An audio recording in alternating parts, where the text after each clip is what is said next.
Selamat datang di kanal YouTube Oma Solusi Indonesia dengan membawakan satu topik baru dengan judul Surat Pengaduan nomor Romeo Echo Golf garis miring 235 garis miring angka Romawi 11 garis miring 2024 garis miring SPKT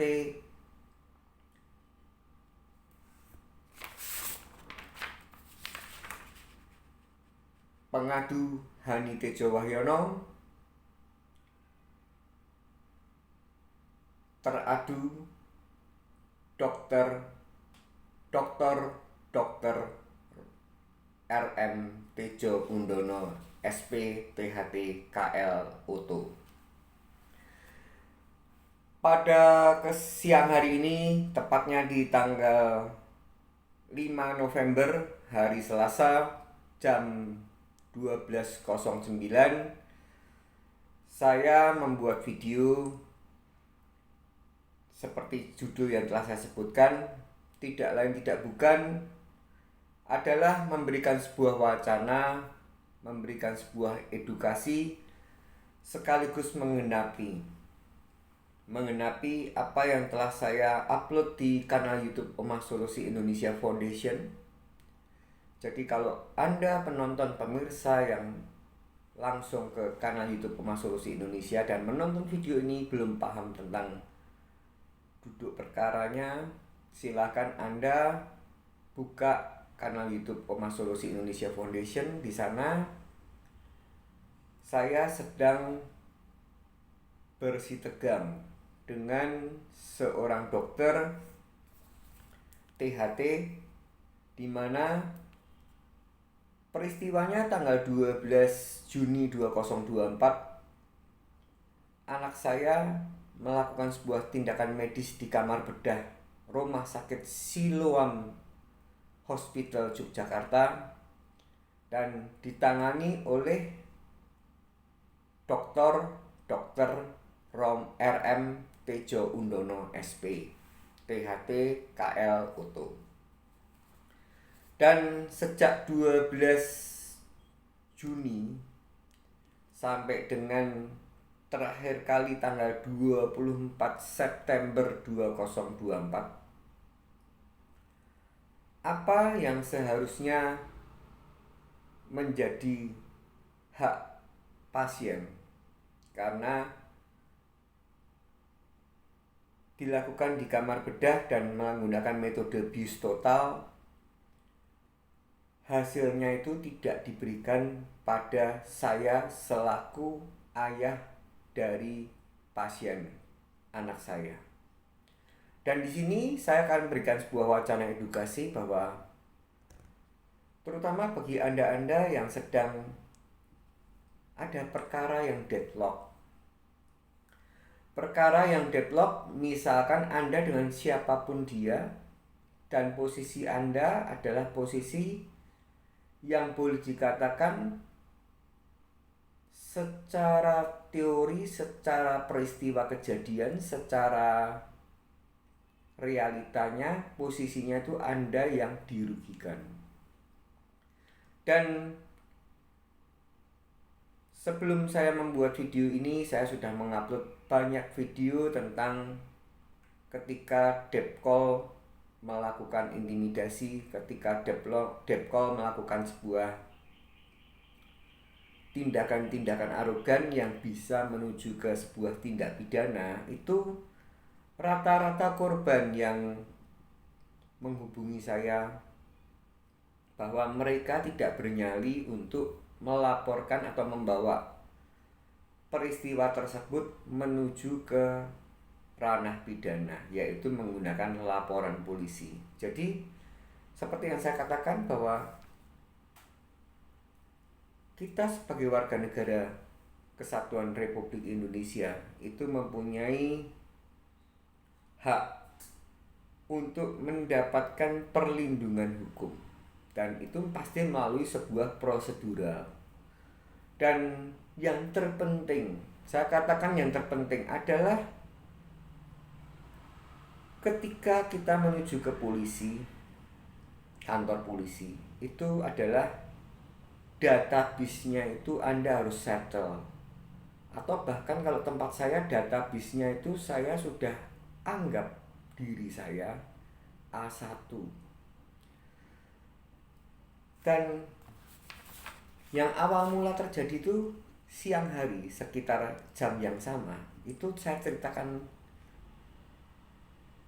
peristiwa yang sudah saya alami supaya bisa menjadi wacana edukasi bagi semua orang yang katakanlah mengalami sebuah sengketa dan tidak ada ujung pangkalnya, dan Anda merasa sebagai korban atau yang dirugikan. Itu jangan pernah segan-segan melakukan tindakan arogan sendiri, atau katakanlah mengambil sebuah tindakan yang malah Anda bisa terjerat kasus pidana, eyel-eyelan, gontok-gontokan, saling maki dan sebagainya. Bahkan Anda bisa malah yang tadinya posisi benar bisa menjadi posisi yang tidak benar. Yang pertama kali itu kita tuh kalau misalkan mau membawa daripada, jadi kalau kita ada pasti ada dua pihak. Yang pertama adalah yang merasa korban, yang kedua adalah pelakunya. Itu kalau kita sudah siap data, itu pertama kali itu kita harus tentukan dulu tempat kejadian perkaranya. Contoh, tempat saya ini terjadi di Rumah Sakit Siloam Hospital Yogyakarta di Jalan Solo. Sehingga saya mendapatkan informasi, saya mendapatkan petunjuk, pengarahan yang luar biasa dari seluruh rekan-rekan bahwa saya lapornya harus di Polresta Yogyakarta. Dan itu saya lakukan mungkin kisaran 24 jam yang lalu ya. Jadi jamnya kira-kira ya jam 12.15-an gitu. Saya sampai di Polresta Yogyakarta. Saya langsung datang ke SPKT. SPKT itu singkatan dari Sentra Pelayanan Kepolisian Terpadu Polresta Yogyakarta. SPKT itu Sentral Pelayanan Kepolisian Terpadu. Dan kebetulan bawahnya Polresta Yogyakarta. Dan sekarang ini laporan kepolisian itu tidak langsung terbit LP. Tidak langsung terbit LP. Tapi di awal mula dengan surat pengaduan. Saya tidak tempel ini karena ini adalah cikal bakal problematika dan saya tidak mau pihak oposisi saya mengetahui apa saja yang saya cantumkan. Jadi setelah saya masuk ke ruang Sentral Pelayanan Kepolisian Terpadu, saya bertemu dengan petugas piket. Dan ketika itu petugas piket menanyakan apa yang bisa dibantu. Dan disitulah Anda harus mulai menceritakan apa yang Anda sedang alami. Saya katakan Anda mulai menceritakan apa yang sedang Anda alami, tapi dengan prasyarat ya. Prasyaratnya adalah tidak sebatas cerita, tapi cerita yang Anda ungkapkan kepada petugas piket itu sudah disertai dengan bukti penunjangnya. Tanpa adanya bukti penunjangnya, petugas piket punya hak untuk tidak menanggapi laporan atau pengaduan yang akan dibuat. Karena di seluruh Indonesia ini bahwa sebuah Polresta gitu tuh tidak menangani hanya kasus satu atau dua, tapi ratusan, bahkan bisa jadi mungkin kalau dengan hutang kasus yang lalu bisa sampai ribuan kasus. Dan itulah yang awal mulanya setelah saya menceritakan semua secara detail, gamblang, dan disertai dan support dokumen yang sudah saya siapkan dengan matang. Akhirnya saya diberikan satu lembar surat untuk menuju ke reskrim di tempat yang sama, di lokasi yang sama. Cuman kalau tadi di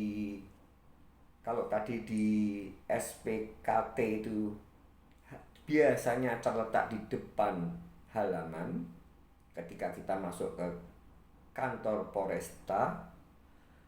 Karena setelah petugas SPKT-nya itu sudah mendengarkan, mengkaji, menganalisa dengan bukti-bukti yang sudah saya siapkan, akhirnya saya diberikan sebuah semacam tiket ya. Semacam tiket untuk saya bergeser ke bagian reskrim. Dan kebetulan ketika saya ke bagian reskrim tersebut, unit reskrim yang sedang piket adalah unit reskrim 4. Dan di sana saya dibantu oleh seorang penyidik bernama Pak Dedi. Saya mengucapkan terima kasih atas bantuannya.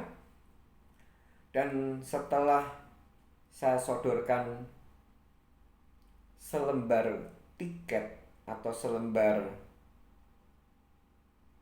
print out dari SPKT, akhirnya saya kembali disuruh untuk bercerita kronologis perkara. Dan setelah itu perbedaannya, kalau di SPKT itu tidak dicatat. Ketika saya bercerita itu tidak dicatat. Saya ulangi lagi bahwa hanya sebatas mendengarkan dia, petugas piketnya. Dan kemudian setelah dia merasa kasus ini bisa untuk diproses, untuk pertama kali adalah surat pengaduan dulu, barulah saya dikasih tiket untuk menuju ke bagian reskrim.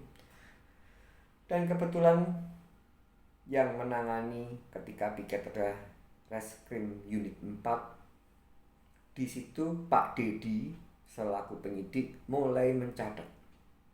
Jadi cerita saya ini dicatat runtut dan juga mulai meminta support dokumennya, bukti-bukti otentiknya.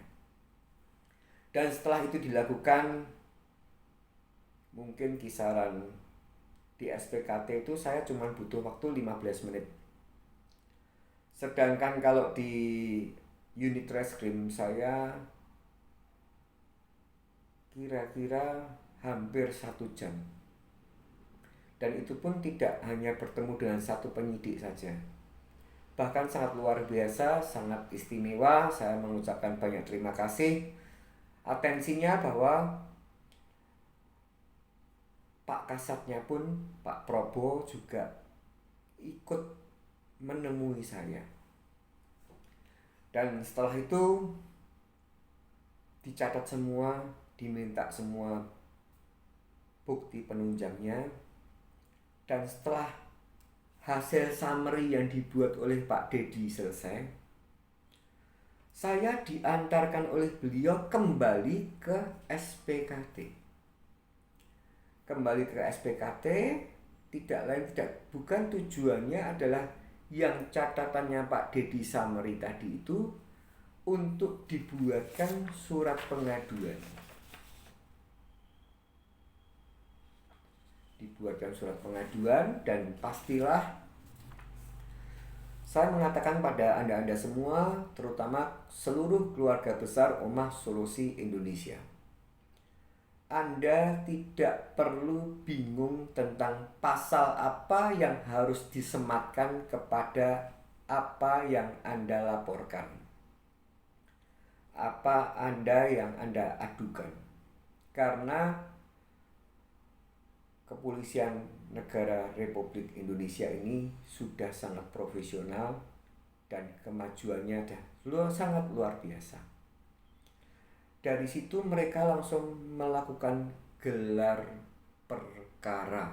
Saya ulangi, setelah saya diantar oleh Pak Dedi ke ruang SPKT dengan Pak Dedi membriefing petugas piket bahwa ini kronologis perkaranya yang sudah dibuat secara manual summary, disampaikan kepada petugas piket, dan petugas piket itu membuatkan sebuah surat pengaduan yang nomornya sudah saya sebut tadi di awal video ini.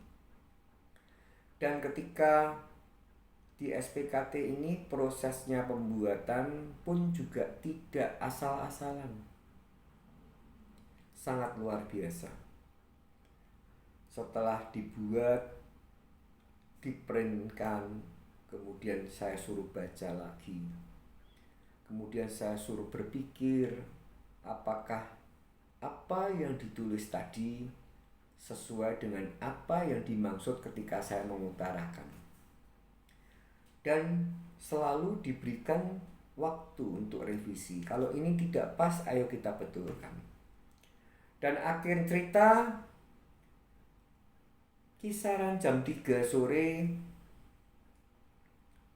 surat pengaduan itu sudah final, tinggal menunggu proses gelar perkara yang dilakukan oleh Unit 4 Reskrim Yogyakarta. Mereka satu sama lain antara petugas piket di SPKT, WA dengan Unit 4 Reskrim, dan akhirnya disematkan sebuah pasal. Pasalnya adalah 360 KUHP.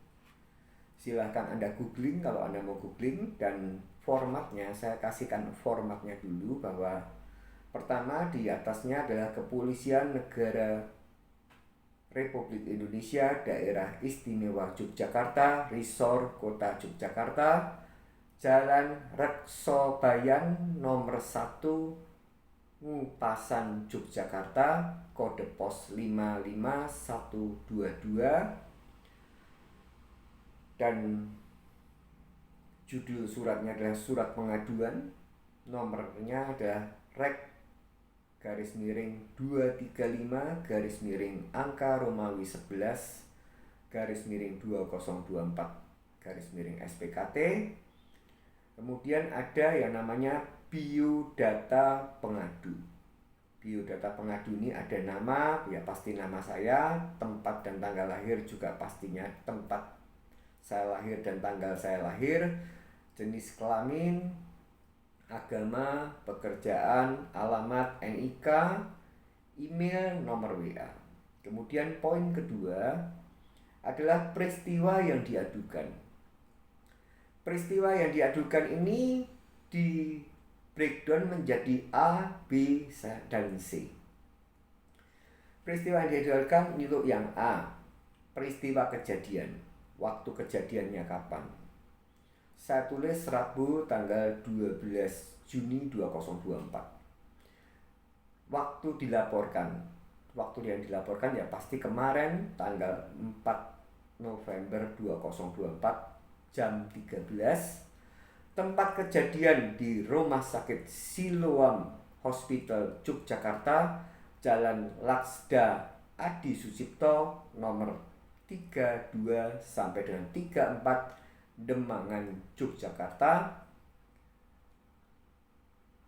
Peristiwa yang diadukan adalah diduga tindak pidana pasal 360 KUHP. Saya ulangi lagi bahwa penyematan pasal ini adalah hasil dari gelar perkara Reskrim Unit 4 Yogyakarta. Jadi bagi Anda keluarga besar Omah Solusi Indonesia, ketika Anda sudah membawa sebuah peristiwa dengan lengkap penunjang buktinya, itu Anda tidak usah memikirkan pasal apa ya sing harus kita terapkan.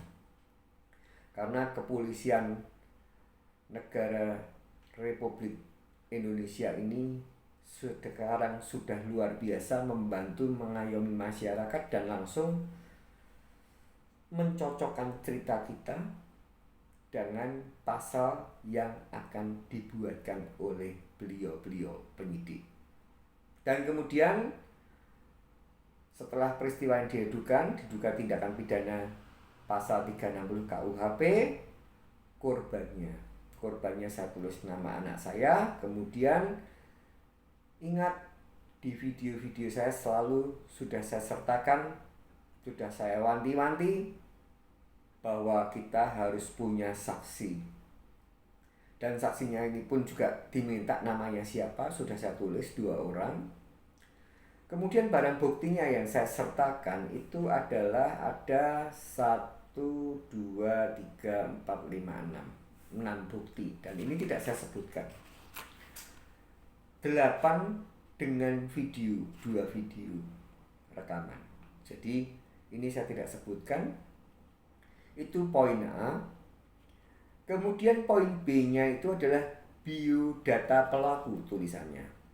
Ya pastilah nama dokter yang tadi sudah saya katakan. Dr. RM Tejo Undono. Dan kemudian itu format yang nomor 2B dan format 2C adalah uraian singkat kejadian. Uraian singkat kejadian sudah saya katakan bahwa itu diawali dari 12 Juni 2024 ketika terjadi sebuah tindakan medis di ruang bedah yang dilakukan oleh Dr. Tejo Undono, bla bla bla bla bla bla, sampai dengan tanggal 24 September. Dan kenapa kasus ini tidak berujung dengan musyawarah mufakat dan harus dibawa ke ranah kepolisian. Kemudian nomor 3-nya adalah 1, 2, 3-nya adalah apakah peristiwa yang terjadi pernah diadukan atau dilaporkan. Itu formatnya, dan pasti saya jawab belum, karena memang belum pernah diadukan, karena saya ini menggenapi kata-kata saya di video kanal YouTube Omah Solusi Indonesia Foundation. Saya menanti kerjasamanya, saya menanti tepos lironya, toto kromonya, saya menanti musyawarah mufakatnya kepada yang terhormat Dr. Tejo Undono. Apa yang saya pertanyakan, apa yang saya minta sebagai hak seorang pasien, kenapa kok dipersukar? Dan ketika saya sudah kasih deadline untuk tanggal 31 Oktober 2024, dan saya sertakan dengan saya menghubungi beliau langsung menggunakan chat tanggal 26 dan selanjutnya sampai akhirnya, karena tanggal 31 itu adalah weekend, tanggal 1 weekend, dan saya harus menggenapi kata-kata ini baru tanggal 4 November di hari Senin.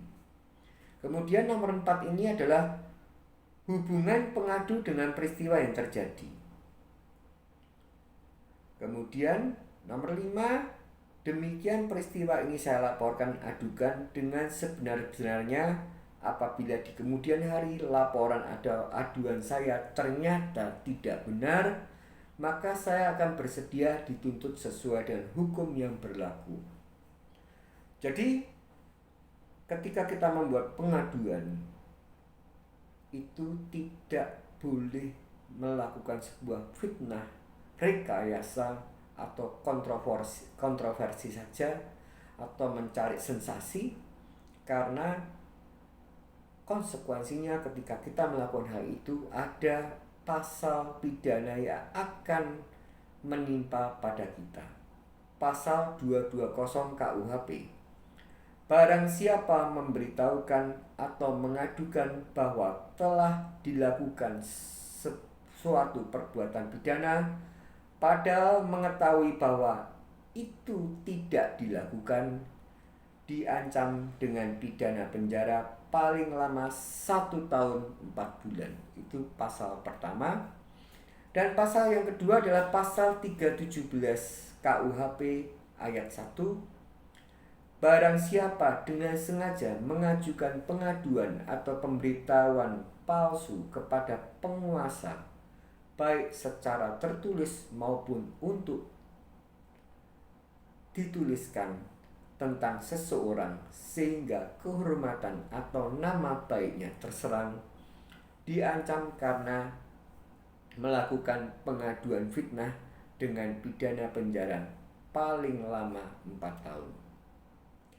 Kemudian di kiri bawah, mengetahui atas nama Kepala Kepolisian Resor Kota Yogyakarta, KA SPKT, Kanit 2 SPKT, beliau yang terhormat Bapak Aris Budi Wijayanto, IPDA NRP 75110316. Kemudian di kanannya ada Yogyakarta 4 November 2024 yang membuat pengaduan saya sendiri, Haniti Jowahyono alias Tetiong Han.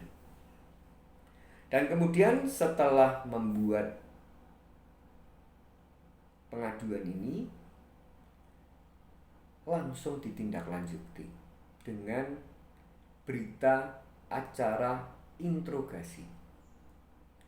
Jadi sangat kooperatif, sangat jauh dari kata-kata berbelit-belit. Setelah jam 3 selesai, kisaran jam 4, saya dari SPKT kembali lagi ke Reskrim. Unit Reskrim 4 ini kebetulan di lantai 2, dan saya naik ke Reskrim Unit 4 dan kemudian dibuatkan berita acara interogasi dengan disodori 14 pertanyaan atau 16 pertanyaan oleh beliau yang terhormat Bapak Hakim. Maksudnya nama lengkapnya saya kurang tahu, tapi yang pasti beliau memperkenalkan diri kepada saya bahwa panggil saja saya Pak Hakim. Sebentar saya lihatkan dulu, barangkali masih ada, karena kemarin itu semua sudah terklarifikasi dan sudah saya filing. Ternyata tidak ada, mohon maaf.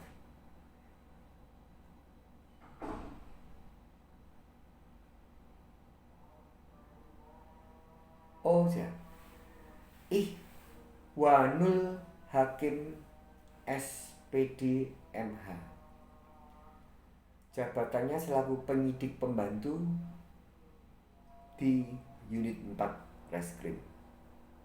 Jadi begitulah kira-kira video yang saya publish ini, kiranya menjadi sebuah wacana edukasi sekaligus menggenapi di kanal YouTube Omah Solusi Indonesia Foundation tentang sengketa yang terjadi antara saya dengan seorang dokter senior di Rumah Sakit Siloam Hospital Yogyakarta.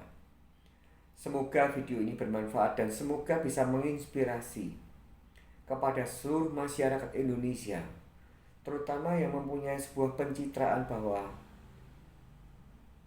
kepolisian, pelaporan polisi itu penanggapannya tidak ditanggapi atau bahkan banyak konotasi jelek yang sangat-sangat sudah berbeda zamannya.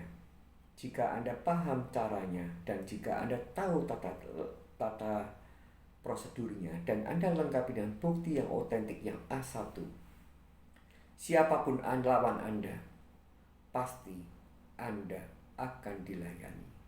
Dan setelah laporan ini, pengaduan ini diproses, akan ada SP2HP. Dan ketika setelah SP2HP itu sudah menguat, nanti baru mulailah babak baru menjadi bukan pengaduan tapi surat tanda terima bukti penerimaan. Surat tanda terima laporan polisi. Demikian kira-kira yang bisa saya bagikan. Semoga video ini bermanfaat. Semoga Anda semua dalam kondisi yang sehat, prima, bersuka cita, dan penuh dengan semangat. Jangan menyerah, tetap semangat, dan ingat, badai pasti berlalu.